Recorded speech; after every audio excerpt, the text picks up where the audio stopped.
Hello my dear student, I hope you have done exercise 9C in your notebook. Today I will tell how to solve the question number 9 to 14 of MCQs and question number and hard question. So the question number 9 is here. और अगर अभी तक आपने जो remain questions है question number 1 to 8 नहीं complete किए हैं तो उसको वीडियो देख लीजिए और कंप्लीट कीजिए. Okay, this is the exercise 9C. We are discussing MCQs. Okay, the question number 9. A man bought a second hand scooter for 1200 rupees and spent 200 on its repair. He sold it for 1680. His gain percent is. So listen, देखिए एक man है कितने rupees का scooter लेता है 1200 rupees. Cost price of scooter is equal to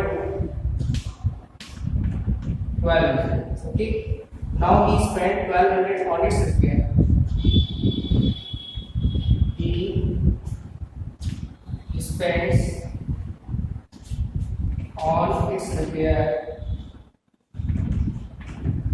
कितने rupees करता है 200 रुपीस.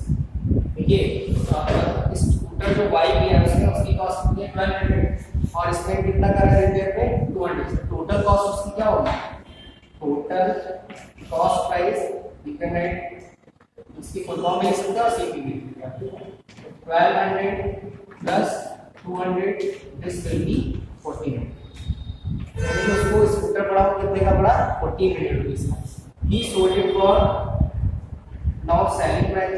अब उसको सेलिंग को कर रहा है तो कितने रुपीस का है 1600.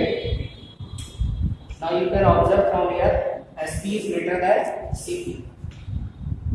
Here SP is greater than CP. और मैंने आपको बताया था जब भी SP greater होगा it means he is getting profit. So what is the formula of profit? Profit is equal to SP minus CP. What is SP? 1680 minus 1400. So now subtract it. 0, 8, 4, 6 minus 4 will be 2. So this will be 280. Profit कितना हो गया 280. आपको क्या चाहिए profit percent. So profit percent is equal to profit upon profit कितना है 280. Cost price कितना है 1400 multiplied by 100. 2 zeros cancel out 14 to the so this will be 20%. Clear है सभी स्टूडेंट को. So which option is correct? Option A. कौन सा option correct हो जाएगा? Option A. Next question number 10 पे आप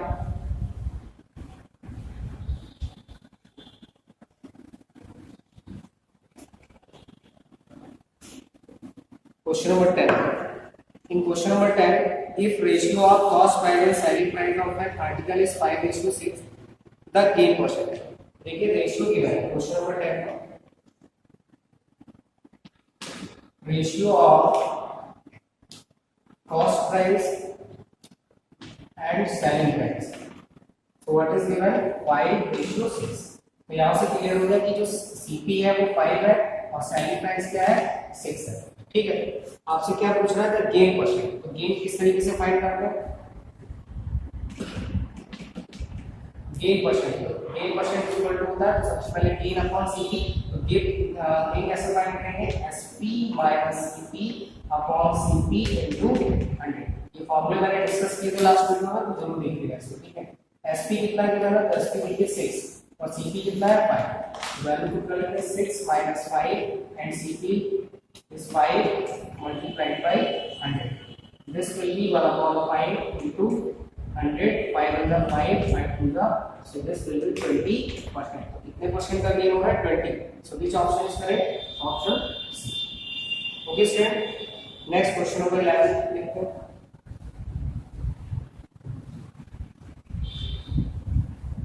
Question number 11. If shopkeeper buys almonds at 250 rupees per kg and sells them at 10 rupees per 50 gram, then he losses, gain or losses. देखिए किस तरीके से करना है क्वेश्चन में. 11 if a shopkeeper buys a gun, तो cost price given, cost price of advance कितना given है 250 रुपीज और ये लिखा हुआ है पर केजी। इसका मीनिंग क्या हुआ है कि जो 1 केजी की कॉस्ट है वो 250 रुपीज है, ठीक है। उसके बाद वो क्या करता है, सेल करता है। अब देखिए जब सेलिंग कर रहा है तो लिखा है sales number 10 rupees per 50 gram means cost of 50 ग्राम कितना गिवन है 10 rupees.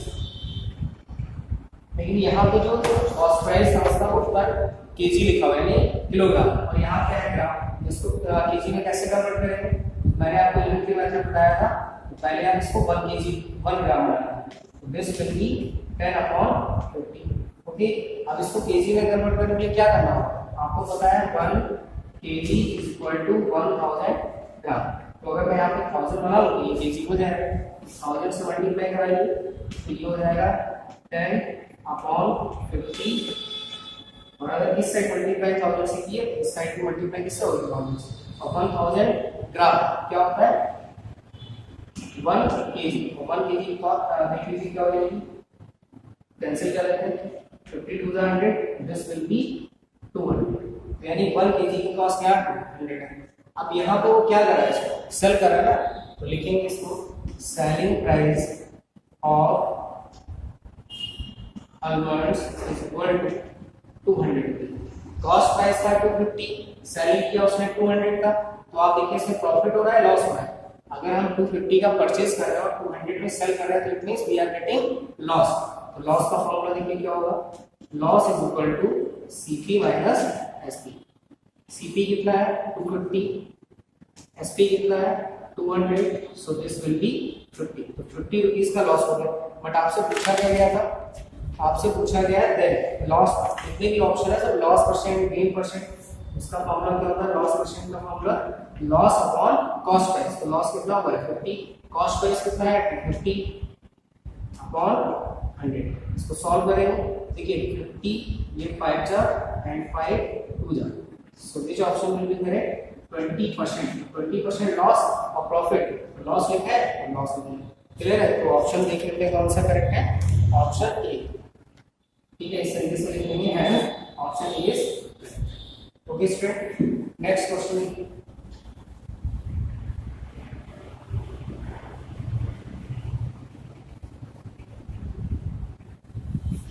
Next question, question number 12।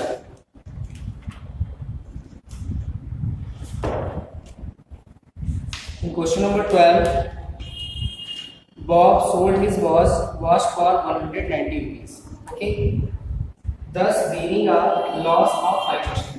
मतलब जो बॉब है वो अपनी वॉच को सेल करता है 190 रुपीज का, और जब 190 का सेल किया उसने तो उसको लॉस हो रहा है 5% का।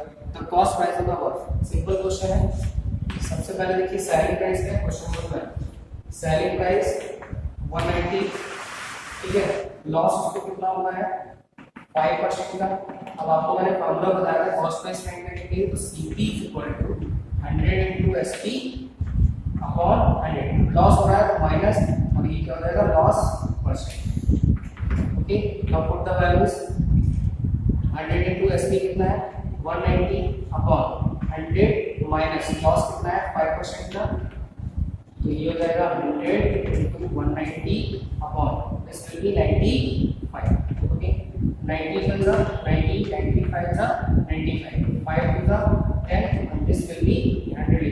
कितना हो जाएगा 200। कॉस्ट प्राइस कितना हो गया 200। So which option is correct, option D. लिखेंगे आप as the option D is correct. इसी तरीके से प्रॉपर्ली आप नोट पे लिखेंगे, डायरेक्ट आंसर्स पे देख के आपको टिक नहीं लगाना है, option A B C. Okay, question number 13। देखिए क्वेश्चन नंबर 13 कैसे सॉल्व होगा। A dealer has paid 120 rupees for a pair of shoes. He sold it to a customer at loss of 20%। For how much did he sell it. क्या बोला गया, dealer has paid 120 rupees for pair of shoes.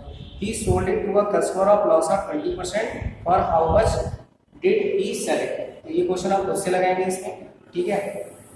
Cost price given है, loss given है, और simple आपको क्या find करना है सेलिंग प्राइस। तो फॉर्मूला मैं बता चुका हूं। तो क्वेश्चन नंबर पे आते हैं 40, दैट इज और क्वेश्चन। देखिए, a man bought a car 60,000 rupees and spent 10% of the cost of the car for the purchase of new tires. देखिए जो कॉस्ट है, ठीक है, कॉस्ट ऑफ कार वो कितनी रुपीज है, 60,000,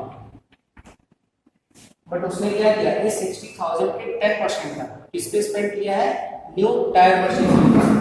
तो लिखेंगे कॉस्ट ऑफ न्यू टायर्स, तो 60,000 इनटू कितना परसेंट इसको फाइंड करना है, 10%। 2 zeros cancel, so this will be 6,000 rupees। यानी उसमें 6,000 रुपीज किस पे स्पेंड किए हैं, टायर्स। ओके, नाउ क्वेश्चन पूछा गया at what price will sell to car to make a gain of 15%। यानी ये पूछ रहे हैं कि इसको वो कितने पे सेल करें कि उसका जो प्रॉफिट है वो कितना हो जाए, 15%। तो सबसे पहले तो टोटल कॉस्ट का काम चाहिए, क्या होगी, तो लिखेंगे यहाँ पे total CP equal to 60,000 plus 6,000, this will be 66,000। यानी उसको कार बनाइए टायर की कॉस्ट ऐड करके 66,000, ठीक है।